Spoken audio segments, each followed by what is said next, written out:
Hi, welcome to Walk Corner with Guido 1212. I've got a replay pack analysis. About a week ago I was approached by somebody through a PM who was interested in seeing several different tanks played. He said he had trouble with them.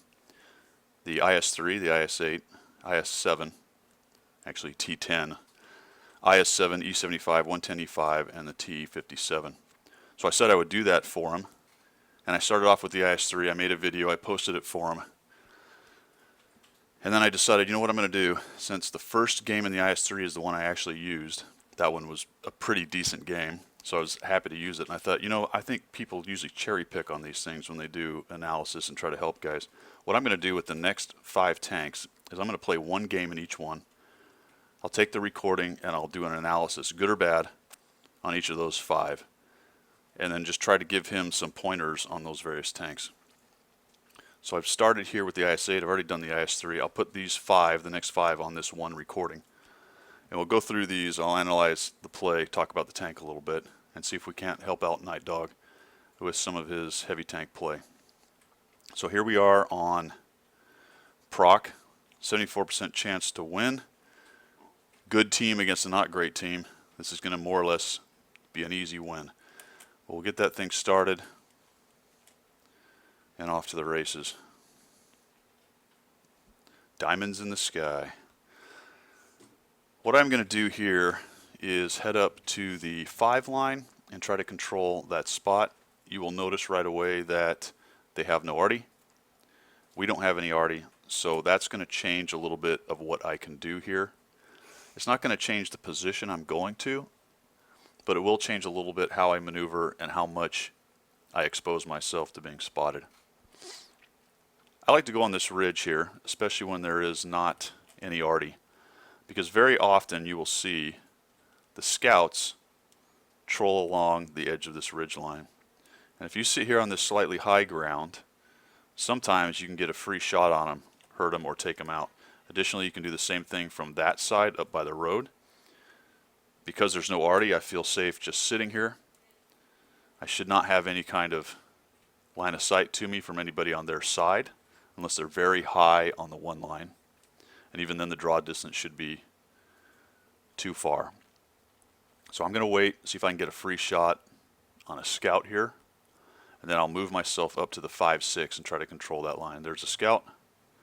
Nope, he didn't highlight himself enough, so I'm going to start moving. Now I'm not going to stay there for very long. That's not a camping spot. I'm not going to sit there and snipe at mediums and lights all day long while they try to go across that. So I didn't get anything. That's fine. Move on. I know where I was going anyway. And you can see that the 12T and the 59 have taken up the same position. You don't want too many tanks here, but you absolutely must have some tanks here. What does this position do for you on Proc? Several things. Number one, it stops them from coming up and controlling completely their side of the 5-6 line and coming up over top and getting shots into your back area uncontested. It keeps them honest and stops them from shooting into the side of your tanks on the back edge, the north edge of the hill. It allows you to get shots on them if they come up over the top on the hill. So it's a great spot. You can see that deployment-wise, we don't have much going to the hill. Got a couple guys going back here. Do not go back there. Do not go back there, even in a TD. It's a terrible spot. You're relying on them to be stupid and expose themselves completely. Enough of that. The rest of our team is on the 1-2 line, so we have a pretty camp-tastic 1-2 line team right here. Let's see how this goes. The T10. First thing I noticed about it, since I hadn't played it for a long time, is how fast it is. It can, in fact, be played a lot like a medium. It can go to medium spots. It's got a pretty good gun, great mobility, okay armor. Not great armor for a heavy, pretty good armor for a medium. So that was nice to remember that. I'll show you what I'm looking at. I'm looking around a lot. I'm watching that hill. I want to see if lights happen on the hill that I can shoot. I see that 4502A. I can't really get to them. I'm going to investigate a little bit. Now you'll notice something very interesting right here on the control of the 5-6 line. They're not really contesting it. They have some guys trolling around in the middle. They haven't seen, we have not seen anything back here on the 1 line, though I'm sure they're there. Nobody on their team has been highlighted up on the hill, basically because we have no eyes up there. But that 12T is tucked up behind that rock. he's going to proxy light anybody that's on the other side of him. If they come anywhere near 50 meters, he's going to actually proxy light them. If that happens, he's probably going to die quickly because he's completely exposed to crossfire from over here. But so far, he hasn't been seen. I see him there. That allows me to do some kind of exposed tactics here where I'm actually up on top of this hill looking for shots. Otherwise, typically you get owned right there. More than likely at this point in the game, they have tanks now up on top, so that if I do get seen, they're going to shoot right across into me. And because I am, show it to you, up on top of the hill, you can see that they've got a nice view into my side. So I do have to be careful,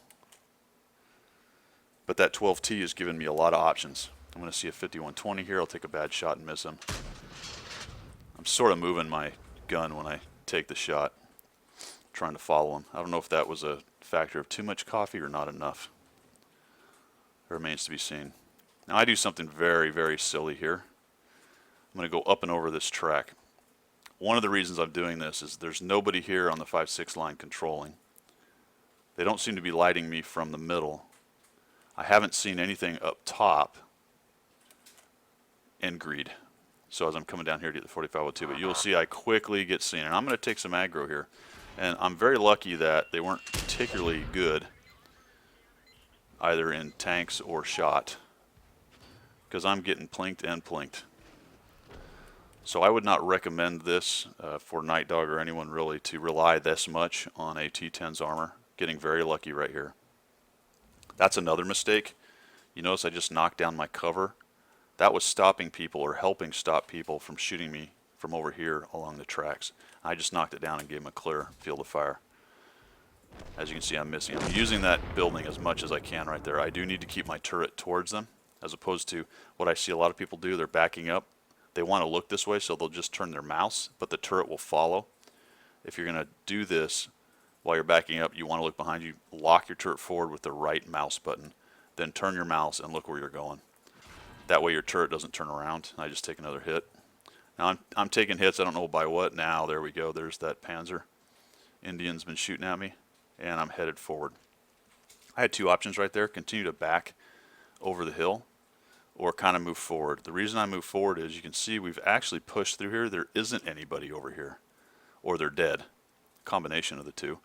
So I can actually move up now relatively safely and expose myself to this area of the map and not be too worried about it. And then that will allow me to use this ridge right here to shoot up into the hill up above where the Indian Panzer is.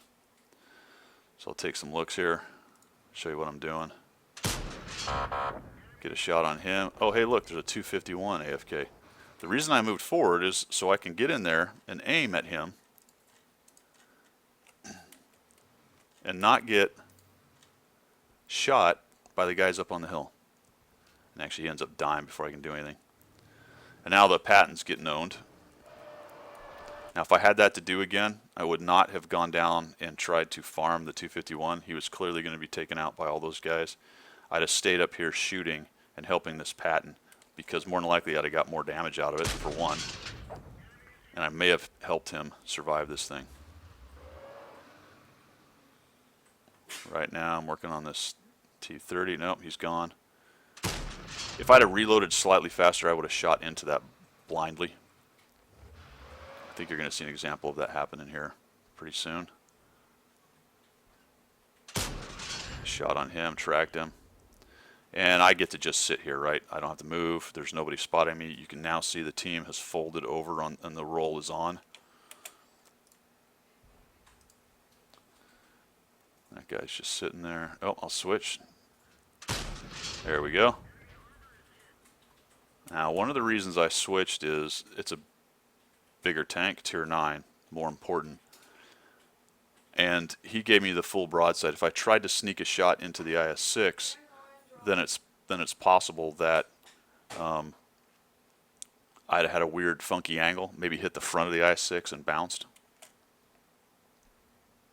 Apparently there are orange rolls available. We'll get to those later. And I shoot into there. I don't know if I hit that guy. He was tracked. Now I'm going to come over here. So I'm exposing myself a bit here. Take that shot. working on the patent, and really this is just cleanup time right here. Pretty maneuverable tank. Interesting that I'm not sure why I came up so high on that track. Actually, once I get to the point where I'm actually up on where the tracks are, it lifts the hole up even more, and I have a hard time with the depression. The tank's got pretty good depression. This time I do it a little better. I just really need to sit here a little more hold down than I am. Again, the coffee's having issues. And now I'm just farming damage at this point through no real super skill of my own. But you take advantage of the situation you have in the game. All right, the thing about the Conqueror is that thing reloads fast, on par with the T10, hits hard, has okay armor. So as far as an armor profile goes, we're kind of similar. Guns are sort of similar, although his is more accurate.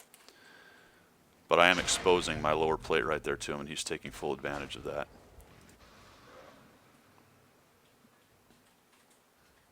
I fired just as that guy gets killed. Okay, so he shoots into the turret. That's because I backed up and made a hold down situation right there. That was good on me. See how I came up and over a little bit there? And he's actually reloaded that fast, so I'm not doing a super fantastic job right here. Fortunately, I have friends. Otherwise, it looks like he was about to own me.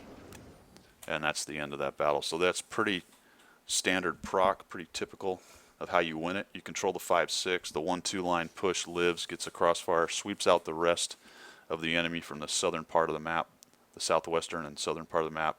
And we had just enough over here to keep them honest on the hill, and they seemed content to camp it.